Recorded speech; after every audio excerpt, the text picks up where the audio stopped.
आज आपण असा शिरा पाहणार आहोत जेणे बाळाची रोगप्रतिकारशक्ती वाढेल, त्याचबरोबर बाळाच्या वजन वाढीस देखील मदत होते आणि ब्रेन डेव्हलपमेंटसाठी पण छान आहे. तर चला आपण पाहूयात. इथे मी एक ॲपल घेतलं, तर छान सोलून घेतला आहे आणि त्याला आपल्याला किसून घ्यायचं आहे किंवा तुम्ही कट पण करू शकता. पण आपल्याला इथे रवा बनवायचा आहे याचा, त्यामुळे आपल्याला किसून घेणं जास्त उपयोगी ठरेल आणि लवकर देखील शिजेल. आणि घी टाकून घ्यायचं आहे. घीमुळे बाळाला वेगळे न्यूट्रिशन मिळते, त्यामुळे घीमध्ये करणं फार गरजेचं आहे. आणि ते किसून घेतलेलं ॲपल त्यात आपल्याला छान याच्यामध्ये तुपामध्ये टाकून घ्यायचं आहे आणि ते आपल्याला फ्राय करून घ्यायचं आहे.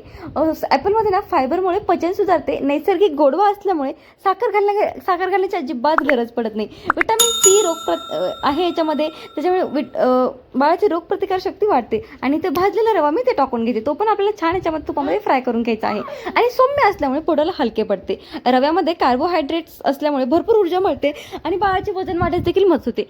पोटभर राहते, त्याच्यामुळे बाळाला वारंवार भूक लागत नाही आणि बाळाचं वजन वाढीस आपल्याला मदत होते.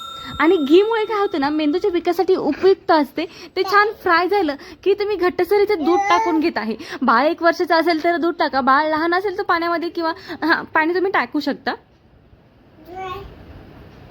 याने हाडे, दुधामध्ये कॅल्शियम असते, त्यामुळे हाडे मजबूत होतात, पचन सुधारते, वजन वाढीस देखील उपयुक्त होते. आणि याला आपण छान असं उकळून घ्यायचं आहे. आता आपल्याला याला शिजून घ्यायचं आहे, व्यवस्थित शिजून घ्यायचं आहे.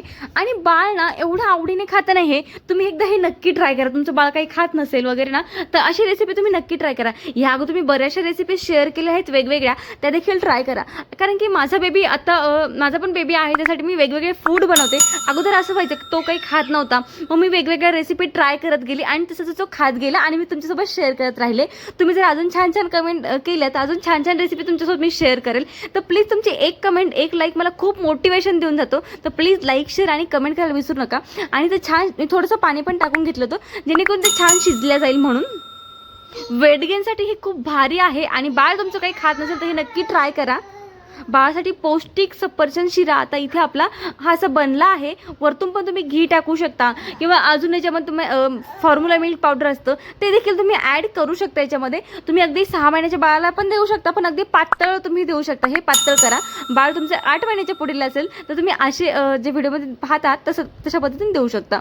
आणि हो, आजचा व्हिडिओ मला कसा वाटला मला नक्की कमेंटद्वारे कळवा. आणि हा नवीन मम्मी जे बाळ खात आहेत तुमचे, त्यांच्यासाठी ही रेसिपी नक्की ट्राय करा. चला भेटत आपण next video. Bye, thanks for watching.